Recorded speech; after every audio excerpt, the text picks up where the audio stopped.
How would you advise people who are stuck? They clearly know, at least they have the self-conscious to know that I'm stuck, and then Ikigai what model is people do. very important. What you're good at, what is the market willing to pay you for? Put yourself out there in front of others, even if it makes you look needy, stupid, whatever. Biggest thing was how I branded myself on LinkedIn and my consistency over there in terms of value that I am trying to add. And any regrets? Your story is a very powerful testament to the courage it really takes to go after truly what your heart desires. What was your why that you discovered which propelled you to take this radical career change that you ventured on? Near about 2021, 2022, I came across this beautiful book called 4000 Weeks by Oliver Berkman, which sort of stirred my soul. The concept is that you have 4000 weeks if you live up to 80 years. The one third of that life is spent in sleeping, one third maybe in working, and one third is in everything else. As of today, assuming I live up to 70, I've lived up less than about 50% of my life. Mhm. Now, that's a scary proposition. It's like you've been postponing things to future, but you don't even know what future holds, and you've already lived half of your life. Hmm. So yeah, that got me thinking. And then the hammer was 2022 when I lost my mom. People who know me, they know about this, that she was the center of my life. We've had a very tough childhood circumstantially, and she was the one who held the glue of the family together. And growing up, my only and only objective, I realized, was to give her a comfortable life. And before I could do that, in a jiffy, she just passed. And that's when I realized that you wait for a perfect moment in the future, that may never exist. Whatever you have, it's now. So, take that plunge, take that risk. And then I came across a Stoic philosophy called Memento Mori, which says that the only evitable thing in life is death. From the moment we are born, the only thing that we are chasing is death eventually. When I'm on my deathbed, I don't want to have regrets. And that's Hmm. what got me thinking and pushed me. And that's when I realized, I started working on my strengths, started realizing what my strengths are, what do I enjoy doing the most. And that's where my purpose, that's where my why came in, where I like solving problems and I like enabling people get unstuck. I have been able to carve out certain aspects of what I want to do, and that's where my journey is going, in that direction. One of the key things, and I'll double click on what you said, is finding out your strengths, right? And then your why and courage on top of that. Many a times what happens is we don't find out our strengths, right? Yeah. We don't realize what our strengths are. And I read somewhere like people who figured out what their strengths and weaknesses are, have like a one step ladder up in life. What was your process on finding out what your core strengths are? During the coaching training that I went through, um, there was this beautiful exercise that we were asked to do. It was, think about all the instances in your life that have gotten you success, and how had you behaved, what got you success, not just behavior wise, but your qualities that got you success. Okay. Okay, we had to write it down. It got me thinking about what has brought me success in life. And then we were asked to categorize into three major buckets which are prominently coming out. Okay. Okay. And then there were a series of questions that were asked, which talks about why are these three important, do you want to relook at the list. It got me thinking. There was this intrinsic churn of conversations, deep conversations that we were made to do, via which these things started to emerge. That's how Got it. the coach, the trainer, got us to do it, and via which I got the strengths that I have. It's not something I Yeah. can go online and take like that, right? It was a proper coaching guided session, is what you're Yes. saying. I've done the Clifton Strengths Assessment, Clifton Yeah. Strengths Finder is what it's called. That's available online. Anybody can take it. It gives your strengths very vividly. But then it's up to you. Like you said, you've taken the time out to really hone out your strengths. Okay, so that's step one. We didn't talk of the regret minimization framework, but I think you believe in that. Yeah. How would you use it and advise it for people? Every time I decide to do something and I have a fear about it, I'm having double thoughts about it, I just ask myself again, let's say in my 80s, would I have regretted or not regretted doing this? And whatever comes to me instinctively, I don't put my mind to it. If I feel that this is not going to be a regret, then I drop it. No questions asked. I trust my gut to that level. Then I don't ask anything to me. But if there is an element of question, the element of feeling that, I might regret this, then I ask myself that, okay, what is stopping you? Is it the fear? Is it, let's say, lack of skills? Or is it something else? Depending on each scenario, I decide then how much time will I take to do it. And then realistically I give that time to me, and then I do it. Everyone told me that I can do coaching because they feel that I'm a good listener, I can hold space for people. But then after going through the training, something inside me said that no, I don't want to do it. I don't want to do it for the sake of certification. I wanted to do it for the sake of becoming a better professional, becoming a better coach. If I'm not feeling it, I don't want to do it for the sake. The most important thing for me is that you need to be honest with yourself. You can be dishonest with everyone else, but if you're not honest with yourself, then that thing will falter at some place, some point in time. Unfortunately, our Indian education system isn't primed to really find your why, right? It's primed to memorize, Yeah. and those who are great at memorizing manage good things. Out of the ones, those who are good at maths and numbers find their own way, but doesn't really help you find your why, right? What ends up happening is a lot of us, and me included, end up taking something that is not your core why, that is not your core strength. You spend a bunch of your life doing it. If you're remotely good in education, you'll get the degree, right? Yeah. CA was not easy, but I managed, right? But then I realized that's not my why, right? That is Mm. not something that I love. That's the whole point of this episode.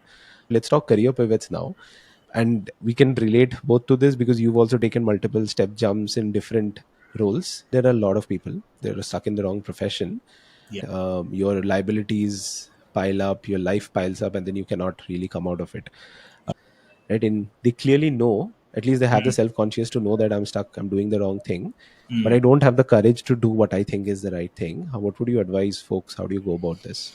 I've seen people stop, from doing that or taking that decision is the sense of financial stability, which is important. I'm not Hmm. denying it. I mean, everyone, depending on the financial situation, they have their needs and desires. Before you take a career shift, please ensure that you have some financial stability for at least 2 years.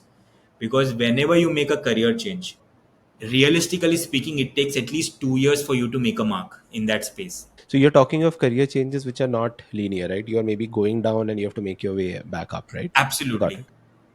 Because every industry, every organization has a very different approach of how a business cycle looks like, right? And you need to be able to understand first how the business operates before you can support them from an HR standpoint. So you understand business, then you understand, you try to integrate how HR operates in that particular business, and whatever you try to integrate and try it out, it takes time for fruition. So maybe another 1.5 2 years it takes for your effort to start showing up. And it's true for a job, it's true for a new business or a new role that you're picking or a complete career change that you're doing, right? The second thing that's most important, understand what your strengths are. If you know what your strengths are, then at Hmm. least you are living with the certainty that what you're doing, you're good at it. The results may come eventually, maybe 1 year down the line, 1.5 years down the line, but at least you know that you're good at something and you're enjoying that process. Figure out your strengths, then Hmm. align your career aspirations in line with those strengths. The third thing would be that, again, if your financial situation is a bit tricky, then start, while you're in a job, start, devote an hour a day figuring out your strengths and identifying what are the career options and doing some research around it. The moment you start gaining confidence in that space, automatically you will have that itching to quit what you are doing and start something in that space. But one caveat here is that even if you're doing good, for people to realize that you are good, you will have to have those testimonials, case studies, effort, grunt work that you'll have to put in. It's not going to be like, 6 months may people will be like, oh yeah, you know what, this guy is amazing. It's going to take time. Be conscious enough that 6 months, 7 months, 8 months, nahi, it will take 2 years. I did the opposite of that. I left everything without a financial security and jumped right in. And I would not recommend that. And the Yeah. same line of thought goes for role shifts, right? Let's say you're working in X department in your company, you want to make a transition to a completely different Y department. True. Like Rushabh said, it's not easy to do that. Like you can't just apply and get that job. So the sort of parallel to that would be, over the 6 7 months, maybe study on it, take a course on it, go actually do a couple of assignments outside for free, Absolutely. Yeah. right? And then show that hopefully to your employer, to your next role. Yeah. But then what happens is, if you are naturally good at something, uh, that it becomes a hockey stick growth, right? Hmm. You sort of surpass your peers who've been doing that for a long time because it's not what they Yep. love to do, right? While you're good at it, you also need to assess a little bit about market, Oh yeah. how markets uh, next 3 or 4 years are going to look like, and you're investing in it right now.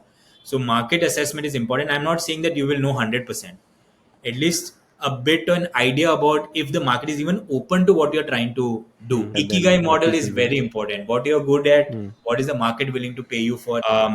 For me, initially I faced this challenge because my experience is around 9 years, and people felt that maybe I can't deliver a full bank project.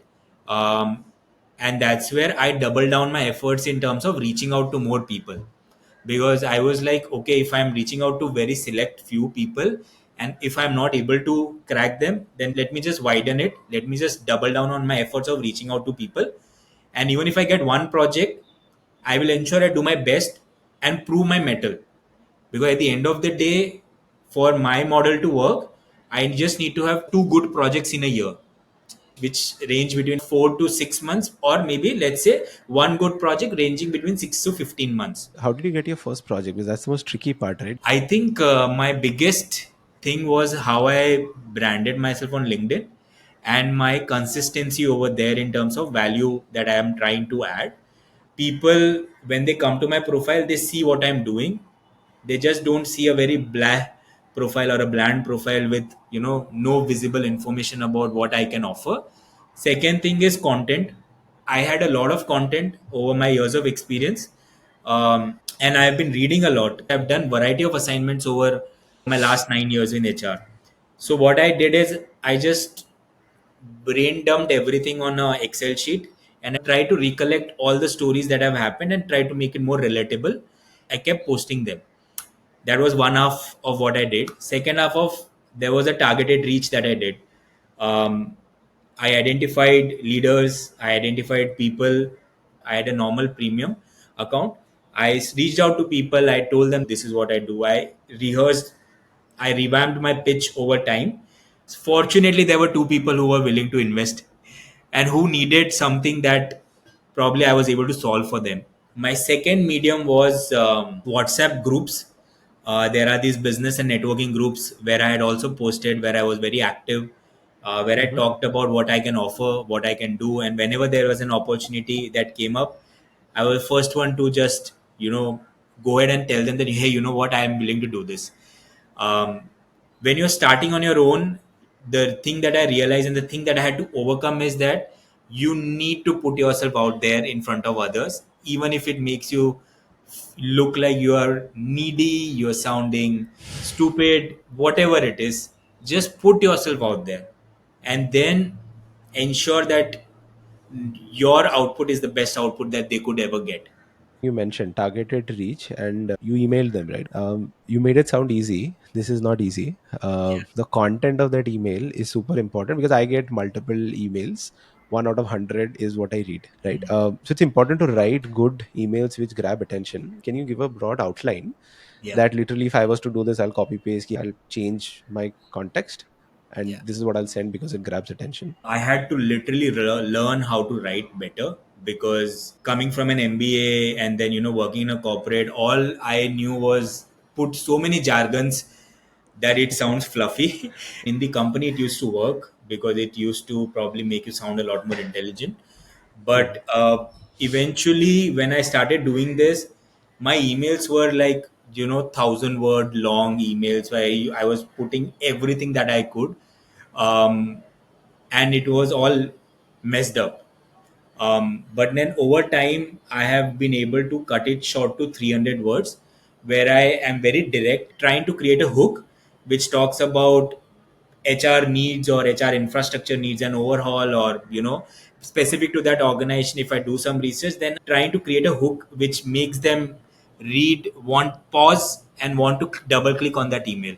So Give an that hook. example. What do you mean by hook? So when I'm reaching out to a startup, right, a Series B startup and above, more often than not, they've got recent funding. Until they reach Series B, they've expanded like crazy because Hmm. they wanted to show that they have everything in the world. And then when Series B happens, then they want to optimize and Hmm. scale it in a sustainable way. Correct. So my line is, want to scale your HR infrastructure in line with your growth ambitions. A simple hook. And in 3 lines, I talk about my, I'm Rushabh, founder of Talent Edge. About 9 years of experience, worked in various industries, have scaled startups from an HR point of view. And then I talk about the challenges that they face, the pain points that they have. What I've seen founders get challenged with is hiring, retention, creating a culture in line with their ambition or in line with the Hmm. growth strategy. So I like this, and then I talk about how I can help them, and then I say that, what, I'm looking forward to this. I send it to them, and then I have a reminder in my Excel sheet where I say that, 7 days later I need to again reach out to them and double click on it, and then 7 days later again final email. I usually send not more than 3 emails to one person, 3 emails or 3 DMs. By that DM space, if the person is willing to invest or at least have a conversation, the person will be interested. And Hmm. then when I'm sending a DM to that person, I also send a connection request. So if someone has accepted my connection request, it's an indication that the person is looking forward to. He's like a silent or a lurker who is probably going to listen or probably going to read what I'm putting out, but is going to require more effort for that person to talk. So there are this two strategy where if someone has not accepted, then I'm going to send them 3 messages and I'm drop. If someone has accepted, then I'm going to continue to send messages. There are content that the person is posting, then I ensure that I am engaging with that person. Okay. So that's the two-pronged strategy that I usually use. Cold emails, people think that they don't work, but they actually work if your content is rightly placed. You write down to 100 people, and even if two respond, that's a good start. You said there's branding, targeted reach, posting a lot, right? How do you close the deal with them? First discovery call, when it happens, I of course go prepared with the company's background, what is happening, Hmm. what are the possible challenges that they might be facing. What would those challenges be? Broadly, Okay. the 80/20. Yeah, so in the startups, the biggest challenge was retention. Hmm. Second biggest challenge was quality of hire.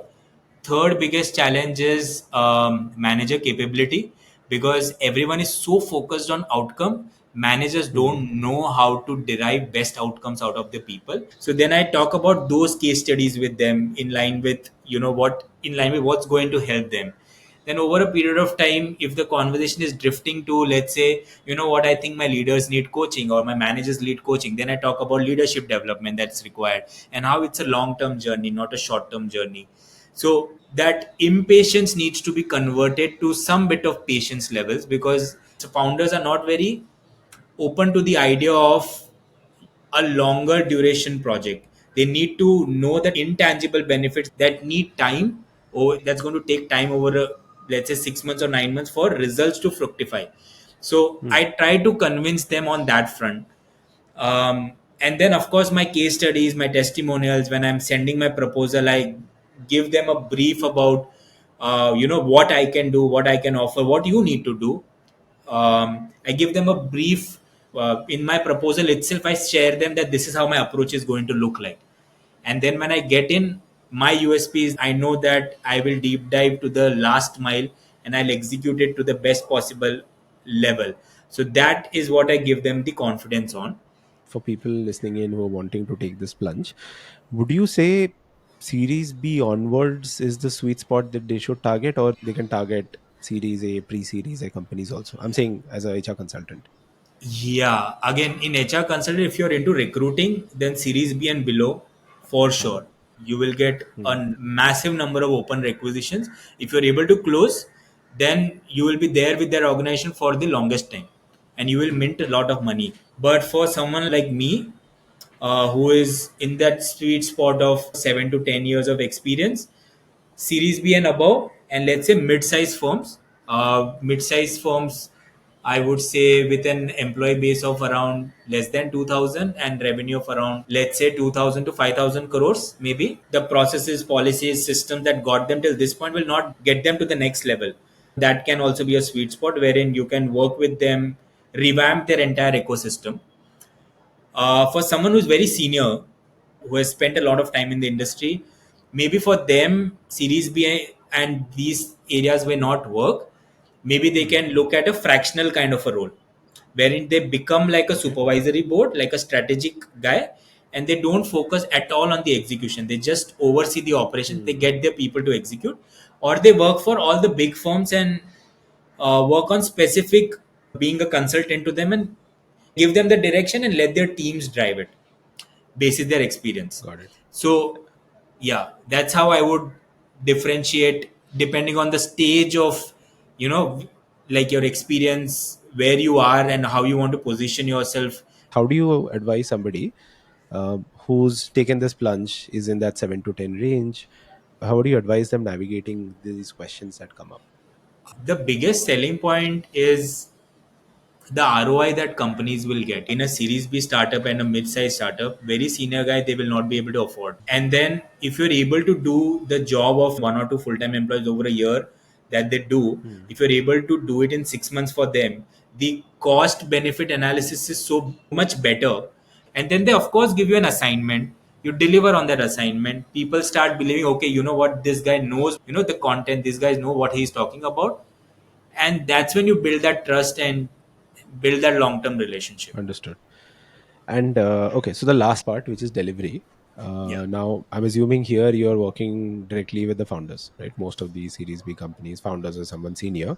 But any sort of top of thing that really helps, that people should have in mind, to have an effective delivery? Understand that business, understand what's happening, what's the approach that they are building. Hmm.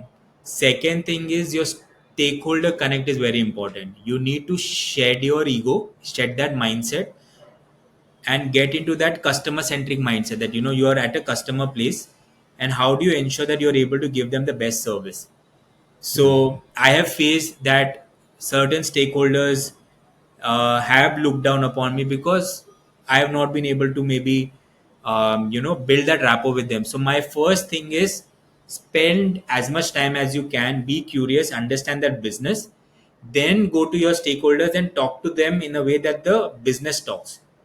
So that's like the quickest way to get your stakeholder to trust in you, right?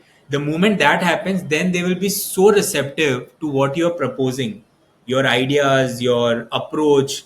Because you come with a fresh mindset, they will be even more receptive when you're wanting to suggest certain things. That Makes has always sense. been my approach. Makes sense. Because it's someone from the outside, if you don't have the rapport built, you don't have the trust built, Yeah. uh, but there is an inherent respect that automatically comes, I suppose. But building a trust is more. Cool. This is like a step by step guide. I know there are many people who now want to get into consulting. I think one of the key takeaways from this is it's you're never too young or too old to get Yeah. into consulting. That brings me to something that I was very looking forward, and I'll give context to it. I've been writing on LinkedIn for a long time. I've been writing essay, right? Because I enjoy writing with no real target or intent. I've gone through your LinkedIn profile. Over a short period of time, you've built up quite a bit of following and a lot of engagement. What's your process on how you've built up sort of like a very engagementy Hmm. LinkedIn handle to drive business one, that too Yeah. over a relatively short period of time? This has been like the most toughest thing to adapt to, Ranak, because if you look at my LinkedIn journey until last year, March, I was barely active because I'm not a social media guy. I am not on Facebook, Insta, Twitter, Snapchats of the world. I have never been into social media. I have always shied away from it. Despite being in HR, when I started last year, I realized I had a follower base of what, maybe around 700, 800, or 1000, not more than that. And I was doing hiring also. Hiring was one part of my job description in both my in Gap as well as Schindler.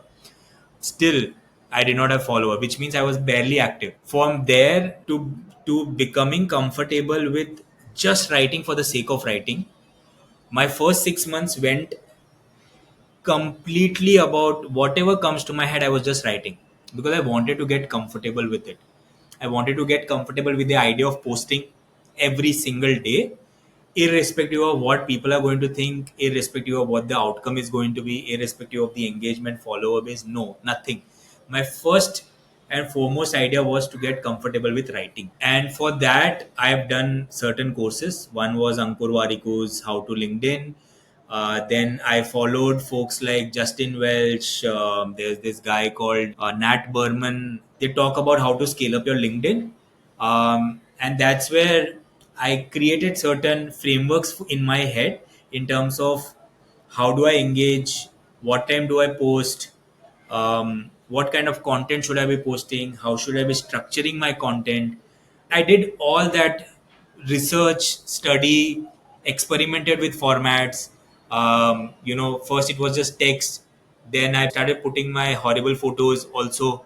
But I put in that effort to get clicked, put photos, because I know LinkedIn algorithm at one point of time wanted you to put photos so that your reach increases.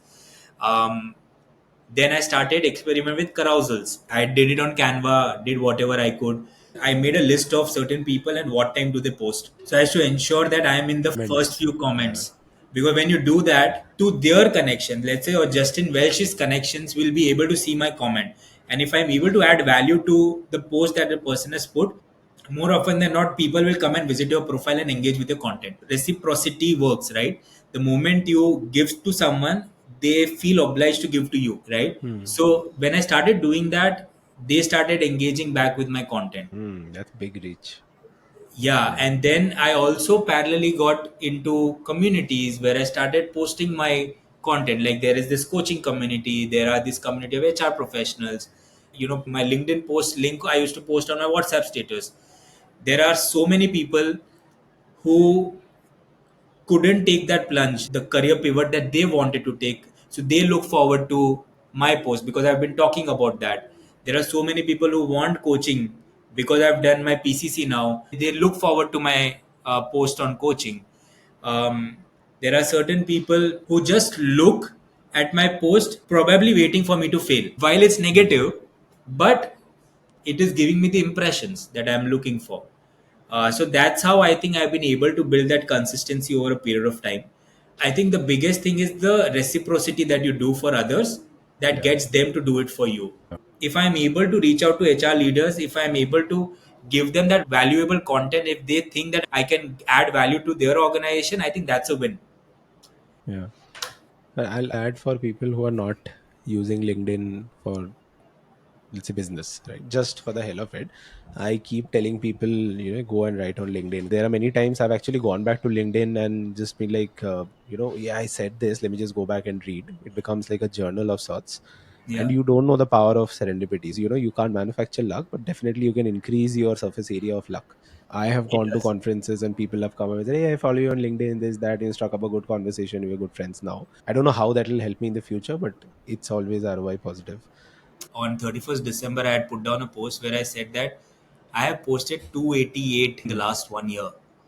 And for me, more than engagements, and I think I got 1 million impressions overall, but more than anything else, it's a feat for me personally because that's the power of consistency on LinkedIn. And this will only Hmm. compound itself over a period of time. I mean, it's not going to happen Hmm. overnight. You will have to build that trust over a period of time. Hmm. There are so many events that I go to, people recognize me when I say my first name. So I say, hi, I'm Rushabh and I am into HR consulting space. So some of them said Rushabh Mota. Okay, so yeah, you put content on LinkedIn. So they Hmm. might not engage with your content, but they at least there is someone who is reading it. And the ideal rate of engagement versus impressions is about less than 2%. So that 98% of people who have gone through your profile, it becomes such a massive source of lead for you because these guys are Hmm. silent people who are reading it but choosing not to engage for Hmm. various reasons. LinkedIn is a Hmm. massive space. If you know how to leverage it, it can give you everything that you want. This has been a good conversation. I think before we wrap up, Yeah. what would your top three learnings have been, right, in this radical change of life that you've had? Yeah. Top three at the top of your mind which people can learn from.